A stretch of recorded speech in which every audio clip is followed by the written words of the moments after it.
राधे राधे। मैं अद्वैत परंपरा से विशाखा दासी। आज हम भगवत गीता का चैप्टर 1 श्लोक 3 डिस्कस करेंगे। चैप्टर 1 कुरुक्षेत्र के युद्ध स्थल में सैन्य निरीक्षण। श्लोक 3। पश्यतां पाण्डुपुत्राणाम् आचार्य महतीं च मुं विक्तां द्रुपदपुत्रेण तव शिष्यन् धीमता। हे आचार्य, पांडुपुत्रों की विशाल सेना को देखे, जिसे आपके बुद्धिमान शिष्य द्रुपद के पुत्र ने इतने कौशल से व्यवस्थित किया है। तात्पर्य: परम राजनीतिज्ञ दुर्योधन महान ब्राह्मण सेनापति द्रोणाचार्य के दोषों को इंगित करना चाहता था। अर्जुन की पत्नी द्रौपदी के पिता राजा द्रुपद के साथ द्रोणाचार्य का कुछ राजनीतिक झगड़ा था। इस झगड़े के फलस्वरूप द्रुपद ने एक महान यज्ञ संपन्न किया, जिससे उसे एक ऐसा पुत्र प्राप्त होने का वरदान मिला जो द्रोणाचार्य का वध कर सके। द्रोणाचार्य इसे भली भांति जानता था, किंतु जब द्रुपद का पुत्र धृतराष्ट्र युद्ध शिक्षा के लिए उसको सौंपा गया, तो द्रोणाचार्य को उसे अपने सारे सैनिक रहस्य प्रदान करने में कोई झिझक नहीं हुई।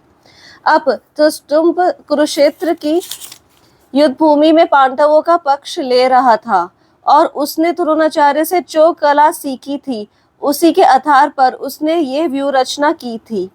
दुर्योधन ने द्रोणाचार्य की इस दुर्बलता की ओर इंगित किया, जिससे वे युद्ध में सहज रहे और समझौता ना करे। इसके द्वारा वह द्रोणाचार्य को यह भी बताना चाह रहा था कि कहीं वह अपने प्रिय शिष्य पांडवों के प्रति युद्ध में उदारता ना दिखा बैठे। विशेष रूप से अर्जुन उसका अत्यंत प्रिय एवं तेजस्वी शिष्य था। दुर्योधन ने यह भी चेतावनी दी कि युद्ध में इस प्रकार की उदारता से हार हो सकती है।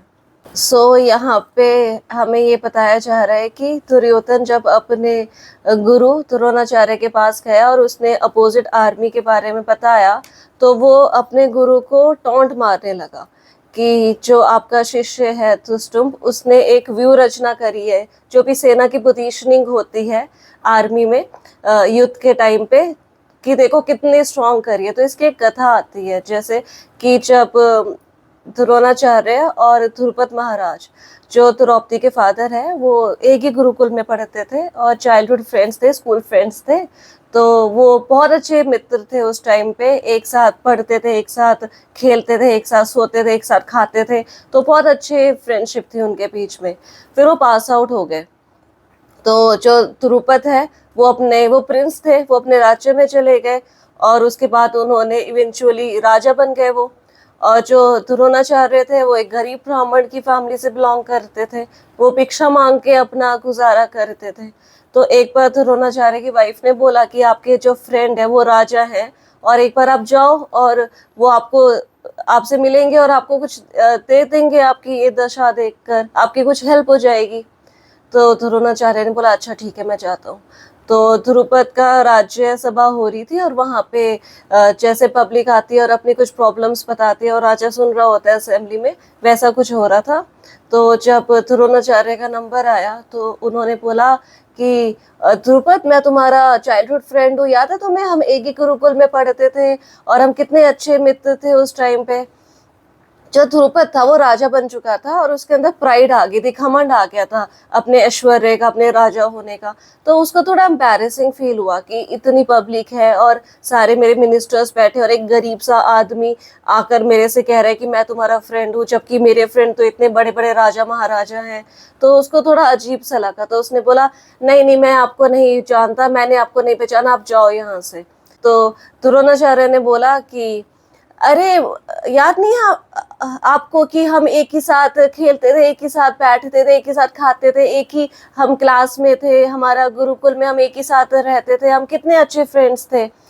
तो द्रुपद ने बोला कि नहीं नहीं, मुझे कुछ याद नहीं है, और अगर हम फ्रेंड्स थे भी तो बचपन में तो ऐसी मूर्खता हो जाती है, ऐसी नादानियां हो जाती है कि किसी को भी फ्रेंड बना लिया जाता है।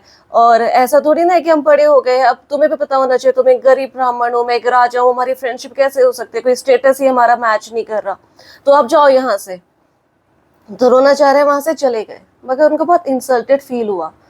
तो उन्होंने क्या करा, उन्होंने कुरु वंश में जाके वो कुल गुरु हो गए और वहाँ के जितने बच्चे होते थे उनको वो शस्त्र विद्या देने लग गए।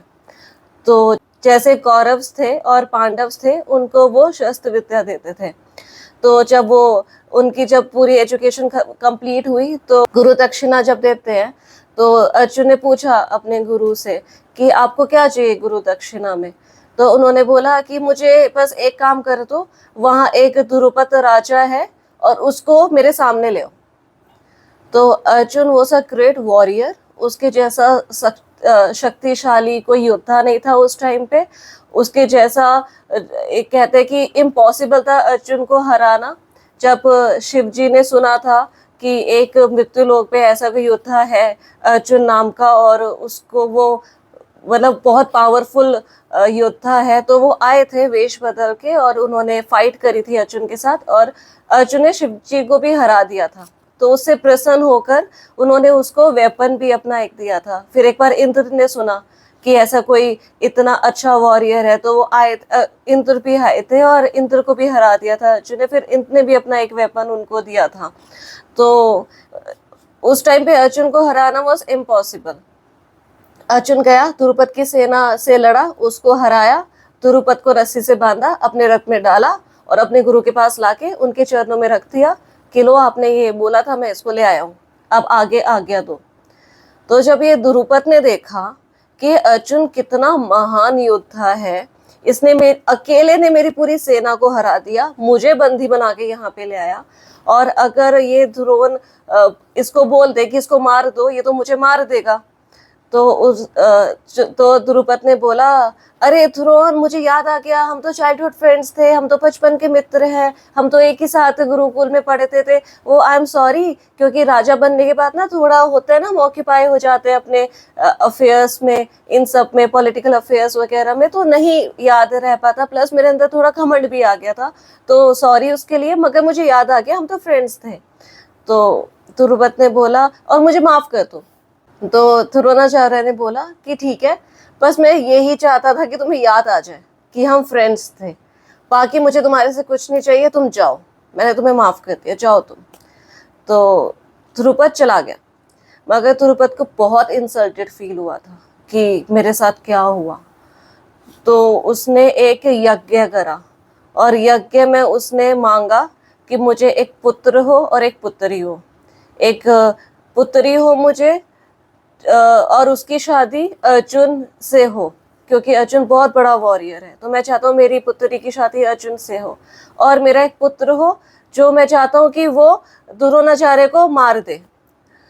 तो यज्ञ देवता प्रकट हुए, उन्होंने एक पुत्र दिया धृष्टुम्ब और एक पुत्री थी द्रौपदी, और द्रौपदी की शादी अर्जुन से हुई थी, और जो धृष्टुम्ब था उसको द्रोणाचार्य के पास ही भेजा था एजुकेशन लेने के लिए, और द्रोणाचार्य को पता था कि ये इन फ्यूचर मुझे मारेगा, मगर फिर भी उन्होंने इम्पार्शियल होके उसको एजुकेशन दी थी, शस्त्र विद्या सिखाई थी। तो आज दुर्योधन उसी बात को उसी बात पे टोंट मार रहा है कि जिस शिष्य को आपने इतनी अच्छी अपनी विद्या सिखाई थी और उससे कुछ भी नहीं छुपाया, आज वो ही सामने खड़े होके आपकी हमारी आर्मी को हराना चाह रहे हैं। उसने कितनी स्ट्रॉन्ग पोजीशनिंग कर रखी है, कितनी अच्छी उसने व्यू रचना रचा रखी है सामने। तो इन सब से क्या पता चलता है कि हम कितने बॉडीली कॉन्सेप्ट में है, हम इतना अपना समझते हैं कि ये बॉडी ही हम है, क्योंकि इतने जन्म से हमारा जो माइंडसेट है, हमारी जो संस्कार इतने इम्प्रिंटेड है कि हमें लगता है कि ये बॉडी हमारी है। हमें ये नहीं पता कि आत्मा अलग है और शरीर अलग है। जैसे कि अगर हम कोट पहन लेते हैं तो दैट डजंट मीन कि कोट मैं हूँ, कोट में और मेरे शरीर में डिफरेंस है। फिर मैं कोट को उतार के शर्ट पहन लेती हूँ, तो फिर मैं ये बोलूंगी क्या, देखो ये शर्ट मैं हूँ, ये शर्ट मैं हूँ, नहीं, शर्ट अलग है, शरीर अलग है। तो ऐसे ही आत्मा बॉडीज चेंज करती है अकॉर्डिंग टू कर्मास, जैसे उसके कर्म होंगे वैसे उसको शरीर मिल जाएगा। मगर ये सोचना कि मैं ये ही मैं हूँ, ये शरीर मैं हूँ, ये गलत है। हम क्या सोचते हैं देखो मैं लड़की हूँ, देखो मैं इस कंट्री से बिलोंग करती हूँ, देखो मेरा ये कॉम्प्लेक्शन है, देखो मुझे ये अच्छा लगता है खाने में, ये नहीं अच्छा लगता। ये सब बॉडीली कॉन्सेप्ट में आ जाते हैं, जबकि कुछ नहीं है। रियलिटी क्या है, मैं आत्मा हूँ और मुझे मेरे कर्मों के हिसाब से ये बॉडी मिली है। और आत्मा शरीर में कहाँ होती है? जो हमारा हार्ट होता है, दिल होता है, उसके पीछे आत्मा होती है, जो पूरे शरीर में चेतना के रूप में, कॉन्शियसनेस के रूप में फैली होती है। तो हम इसलिए हमें लगता है कि हाय ये मेरा हाथ मेरा है, ये मेरे पैर मेरे हैं, मगर आत्मा तो बहुत छोटी है। और जो हमें अगला शरीर मिलता है वो हमारी लास्ट कॉन्शियसनेस के अकॉर्डिंगली मिलता है। जो मरने के टाइम पे हमारी जैसी चेतना होती है, जैसे विचार होते हैं, जैसी कॉन्शियसनेस होती है, वैसे हमें अगला शरीर मिलता है। फिर कोई बोले कि अरे ये तो बड़ी अच्छी बात है, हम पूरी लाइफ एक काम करते हैं, नॉनवेज खाते हैं, मर्डर वर्डर कर देते हैं, जितने बुरे कर्म है वो करते हैं, लास्ट में भगवान का नाम लेंगे और हम भगवान के पास पहुंच जाएंगे, मुक्ति मिल जाएगी हमें। तो ऐसा नहीं होता। जो भी हम पूरे लाइफ करते रहते हैं ना, हमारी ऑटोमेटिकली लास्ट की कॉन्शियसनेस वैसी ही हो जाती है। जैसे कि तो लास्ट में क्या होता है, जब मर रहे होते हैं हम, तो हमारे सामने, हमारी आंखों के सामने एक पिक्चर फ्लैश होती है, एक पिक्चर दिखाई जाती है हमें। तो हमारे जितने भी अच्छे बुरे कर्म होते हैं वो हमें सब दिखाए जाते हैं, ताकि जब मरने के बाद हमें नरक मिले, हम उसकी यातनाएं भोगे, तो हम वहां पे क्वेश्चन ना कर पाए कि अरे मेरे साथ ऐसा क्यों हो रहा है, मैंने तो सब कुछ अच्छा करा था, मुझे ऐसा क्यों, मुझे ऐसे दंड क्यों मिल रहा है। तो हमें एक पिक्चर दिखाई जाती है, उसमें हमारे सारे अच्छे बुरे जो भी हमने स्टार्टिंग टू एंड करा होता है वो दिखाया जाता है। तो जहाँ पे हमारी चेतना रुक जाती है आकर, जैसे कि जैसे कोई शराबी है, उसने शराब बहुत पी थी और जैसे उसके सामने पिक्चर दिखाई जाती है कि तुमने ऐसे करा था, तुमने वैसे करा था, ये वो, फिर उसको पिक्चर में दिखाया जाता है कि तुम अपने फ्रेंड्स के साथ बैठ के बार में, मैं खाने में बैठ के तुम शराब पी रहे थे, और एकदम वो देखते देखते हाँ ये पल बहुत अच्छा था, तो और वो मर जाता है उसी टाइम। तो क्या होता है, वो एक नेक्स्ट लाइफ में किसी नाली में कीड़ा मकोड़ा बन के, जब ये शराब बह रही होती है, उसको चाटता रहता है। क्योंकि एक तो तुम्हारे विचार प्लस तुम्हारे कर्मास बहुत इफेक्ट करते हैं नेक्स्ट लाइफ के लिए। तो एक तो मरने के टाइम पे क्या होता है, वो पिक्चर दिखाई जाती है, बहुत छोटे सेकंड्स की होती है, जल्दी जल्दी फ्लैश हो रही होती है, वो एकदम पिक्चर की रील्स घूम रही होती है हमें, और सब कुछ हमारे टोटल कर्मास हमें दिखा दिए जाते हैं।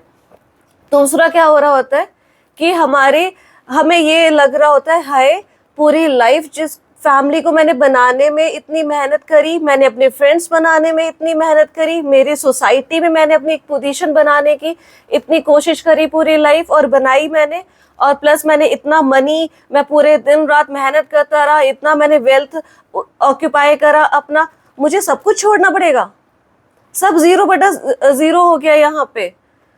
पूरी लाइफ मैंने जितने लोगों को इकट्ठा करके अपनी लाइफ में जोड़ा, अपनी फैमिली फ्रेंड्स सब कुछ, प्लस मैंने प्रॉपर्टीज इतनी एक्वायर करी, पूरे दिन रात में नौकरी करता रहा, इतना कुछ मैंने पटोरा कि मैं इसको एंजॉय करूंगा, मैं तो इसको एंजॉय नहीं कर पा रहा, मुझे तो यहाँ से निकाला जा रहा है, मुझे तो इस लाइफ से फेंका जा रहा है। पूरी लाइफ मैंने इन लोगों को देती थी, इन चीजों को देती थी। एक वो डिलेमा हमारा चल रहा होता है। एक क्या होता है, जब आत्मा शरीर छोड़ती है तो वो कोई ना कोई जगह ढूंढ रही होती है निकलने के लिए, तो वो कोई ना कोई होल्स ढूंढती है। जैसे हम देखते हैं कि कोई मरने के टाइम में उसकी आंखें खुली रह जाती हैं, तो आत्मा वहां से निकल जाती है। देखते हैं कि मुंह खुला रह जाता है उसका, तो आत्मा मुंह से निकलती है, कभी एनल से निकल जाते हैं, जो महान पर्सनालिटीज होती है उनके सर पे से भी निकलती है आत्मा। तो ऐसे वो होल्स ढूंढ रही होती है। जब आत्मा निकलती है तो इतना पेन हो रहा होता है उस टाइम पे, एक बिच्छू के काटने का पेन होता है। जब एक बिच्छू काटता है तो पूरे दिन पानी नहीं मांगते, इतना पेन होता है। मरने के टाइम पे कहा जाता है 100 बिच्छुओं के, 100 स्कॉर्पियो के काटने का पेन होता है बॉडी में। तो सोचो उस वो मरने का टाइम कितना डेंजरस होता है कि एक तो तुम्हें पूरा पिक्चर दिखाई जा रही है, तुम्हारे पास पछताने का टाइम नहीं हो रहा, अरे मैंने ऐसा क्यों कर दिया, क्योंकि कर दिया अब उसका फल मिलेगा। प्लस तुम्हारे पूरी चीजें जो तुमने एक लाइफ में पटोरी थी वो तुम्हारे से छीनी जा रही है, अब वो तुम्हारी नहीं रही, उस पर तुम्हारा कोई हक नहीं है, तुम जा रहे हो। तीसरा, तुम्हारी बॉडी तुम्हें इतना पेन कर रही है। और क्या हो रहा होता है कि यमदूत आते हैं, और यमदूत जब आते हैं, क्योंकि हम इतने अच्छे कर्म तुम्हारे हैं नहीं कि भगवान आएंगे हमें लेने के लिए, यमदूत ही आएंगे। यमदूत आते हैं, भयानक मुंह के आते हैं, उनके साथ कुत्ते भी होते हैं, भौंक रहे होते हैं, हमें काट रहे होते हैं, यहाँ से ही हमें बांध दिया जाता है, हमें लेके जा रहे होते हैं मारते हुए पीटते हुए, और पैदल ही जाते हैं क्योंकि नर्क मृत्यु लोक से सबसे पास है। स्वर्ग लोक, ब्रह्म लोक और गोलोक ये तो बहुत दूर की बात है, बहुत दूर है ये सब। अगर कोई अच्छे कर्म करते हैं तो वहां से विमान आते हैं लेने के, और अच्छे से इज्जत करके हमें ले जाया जाता है। मगर मोस्टली क्योंकि पता है भगवान को कि मृत्यु लोक में लोग ऐसे ही होंगे, तो इसलिए शॉर्ट डिस्टेंस है नर्क का और मृत्यु लोक का। तो यहाँ से पैदल पैदल ही आते हैं कि इनका यहाँ पे जा रहे हैं, फिर अपना दंड लेंगे, फिर अपना आ जाएंगे, फिर वही काम करेंगे क्योंकि बुद्धि ऐसी है, फिर अपना चले जाएंगे नर्क में, फिर आ जाएंगे। यही हो रहा है, साइकिल पे साइकिल यही चल रही है हमारी। तो यम दूत वगैरह आते हैं, वहां पे जाते हैं। कहा जाता है कि 18 टाइप्स के हेल होते हैं और हर हेल के 18 टाइप्स और होते हैं। तो हमें वहां पे किसी को जलाया जा रहा होता है, किसी को ऊपर से फेंका जा रहा होता है, किसी के भाले से भौंके जा रहे होते हैं, वहां पे हमें सफरिंग्स मिल रही होती है। तो आत्मा को उस टाइम पे, क्योंकि आत्मा तो बहुत छोटी है और आत्मा को शरीर दिया जाता है, सटल बॉडी कहते हैं उसको, उसको सफरिंग के लिए भी एक शरीर दिया जाता है कि उसको लगे कि हाँ मुझे पेन हो रहा है। तो जैसे कोई बोले कि नहीं नहीं हमें क्या पता क्या होता है मृत्यु के बाद, ऐसा नहीं है, क्या पता मृत्यु होगी खत्म, और ऐसे कुछ नहीं होता। तो अगर कोई आ जाए ना हमें बताने कि नहीं ऐसा हुआ है मेरे साथ, मुझे ऐसे मार के ले गए हैं, या मेरे साथ ये एक्सपीरियंस हुआ है, तो हम कभी इस लाइफ को एंजॉय ही नहीं कर पाएंगे, ये इस लाइफ को जी नहीं पाएंगे। फिर तो क्या होएगा, सारे के सारे भगवान के भक्त होके वैकुंठ जा रहे होंगे। भगवान ऐसे नहीं है, भगवान नहीं चाहते तुम्हें डरा के धमका के अपने पास बुलाएं। भगवान बहुत ही पेशेंस है उनके अंदर, वो कहते हैं ले लो लाइफ टाइम्स, मगर जब मेरे से प्यार हो जाए जब आ जाना। वो नहीं तुम्हें प्रेशर करेंगे कभी भी किसी भी लाइफ में कि नहीं देखो और डरो और आ जाओ मेरे पास। वो प्यार के भूखे, उनको प्यार चाहिए, आप प्यार करो उनको, वो स्वयं आएंगे तुम्हें लेने। तो एक तो हम इतने इंटेलिजेंट है कि ह्यूमन फॉर्म ऑफ लाइफ को हम वेस्ट करते हैं, हम डाउट में रहते हैं, नहीं ऐसे नहीं, ये सच कह रही है, नहीं ये झूठ कह रही है, हम डाउट में ही रहते हैं। फिर हमें लगता है चलो क्या पता सच ही कह रही हो, क्या पता मृत्यु के बाद इतना भयानक सा सीन होता हो, चलो भगवान का नाम ही ले ले। तो एक तो हम इतने इंटेलिजेंट, ऊपर से हमारे आसपास के लोग हमारे से भी ज्यादा इंटेलिजेंट होते हैं। वो क्या कहते हैं, अरे उम्र है कोई भक्ति करने की, ये कोई उम्र है, अभी तो ये उम्र है एंजॉय करो खाओ पियो, अभी तो दुनिया देखने की उम्र है, ये चीजों की नहीं है, बूढ़े हो जाओगे फिर भगवान का नाम लेना, बुढ़ापे के लिए होता है ये भगवान का नाम भगवत गीता पढ़ना। फिर क्या होता है, कोरोना आ जाता है, मर जाते हैं, बुढ़ापा भी नहीं देखते। तो एक तो हम इतने अच्छे, और एक हमारे आसपास के लोग हमारे साथ इतने अच्छे हैं कि ना हम भगवान तक पहुंच रहे हैं, ना वो हमें पहुंचने दे रहे हैं। जबकि हम ये नहीं कह रहे कि आप फैमिली छोड़ो तो सब कुछ छोड़ो तो आसपास के लोग बड़े बुरे हैं, नहीं, एक दूसरे की हेल्प करो। हम जीवात्माएं हैं, हम भटक रहे हैं, बार बार आ रहे हैं दुनिया में, बार बार नर्क जा रहे हैं, बार बार सफरिंग्स कर रहे हैं, तो हमें तो एक दूसरे की हेल्प करनी चाहिए कि ठीक है भगवान, मैं भी भगवान के पास जाना चाहता हूँ, आप भी भगवान के पास जाओ, क्यों भटक रहे हो यहाँ पे। मगर हम यहाँ पे क्या कर रहे हैं, उल्टा काम कर रहे हैं। तो अभी हमें फिलहाल क्या करना होता है कि थोड़ी बहुत हमारे अंदर अगर अकल आ गई है, भगवान की कृपा हो गया, किसी साधु संत की कृपा हो गया, हमें लगता है कि नहीं हमें ये जो ह्यूमन फॉर्म ऑफ लाइफ मिली है बहुत रेयर मिली है और हमें इसको नहीं वेस्ट करना चाहिए, क्योंकि इसके बाद फिर हम किसी योनि में जाएंगे नहीं पता होता। तो भगवान तो जब ही आएंगे हमें लेने जब हमें उनसे प्रेम होगा। प्रेम भगवान प्रेम से ही बंध जाते हैं। प्रेम है इसलिए भगवान अर्जुन के सारथी बनना स्वीकार करा था। वो ना प्रेशर करते किसी को, ना किसी को गुस्से गुस्से से अपने पास लाना चाहते हैं, वो चाहते हैं प्रेम करो मेरे से। इसलिए उन्होंने हमें वेदास एंड पुराण दिए, इसलिए हमारे स्क्रिप्चर्स होते हैं हमें बताने के लिए कि भगवान कौन है, भगवान की क्वालिटीज क्या है, वो कितने अच्छे हैं, उनसे बड़ा केयर टेकर हमारा कोई नहीं है, उनसे बड़ा वेल विशर हमारा कोई नहीं है, उनसे बड़ा लवर हमारा कोई नहीं है। तो जब हम ये सब पढ़ते हैं तो हमें भगवान से प्रेम होता है, फिर हम उनके पास जाना चाहते हैं। वरना अभी तक हम कहाँ में पड़े हैं, हाय मुझे अपने पति से बड़ा प्यार है, हाय मुझे अपने बच्चों से बड़ा प्यार है। मगर जब पता चलता है ये सब टेम्पररी है, शॉर्ट टाइम के लिए है। जो हमारे रियल पति हैं भगवान है, जो हमारे रियल लवर है भगवान है, जो हमारे रियल बेस्ट फ्रेंड है, जो हमारे रियल वेल विशर है, केयर टेकर है, वो भगवान है, परमानेंटली भगवान है। तो हम उनसे थोड़ा प्रेम करने की कोशिश करते हैं, फिर और उनके बारे में जानते हैं हमारे से, फिर हमें पता चलता है कि उनका हमारा संबंध क्या है, मैं कौन हूँ, फिर हम उनके पास जाने के लायक बन जाते हैं। फिलहाल के लिए अभी हमें बस जैसे ये यमदूत वगैरह से कि ये हमारे तक ना पहुंचे, थोड़ा बहुत हमें स्टार्ट कर देना चाहिए कि हमें जो तुलसी प्लांट होता है, जो तुलसी देवी है, वो कृष्णा की बहुत प्रिय है, तो उनके टच में रहना चाहिए। जैसे कंठी पहननी चाहिए, तुलसी माला पहननी चाहिए, हमें तुलसी का पत्ता भगवान को अर्पण करना चाहिए, तुलसी पीठ पे हरे कृष्णा चैंट करना चाहिए, ताकि हम भी भगवान के प्रिय हो सके और भगवान से प्रेम कर सके और इस मिजरेबल दुनिया से निकल सके। तो अगर अभी के लिए इतना श्लोक 3 में है, और आपके जो भी डाउट्स है, क्वेश्चंस है, प्लीज़ उनको पूछिए और हम ट्राई करेंगे सॉल्व करने के लिए। राधे राधे।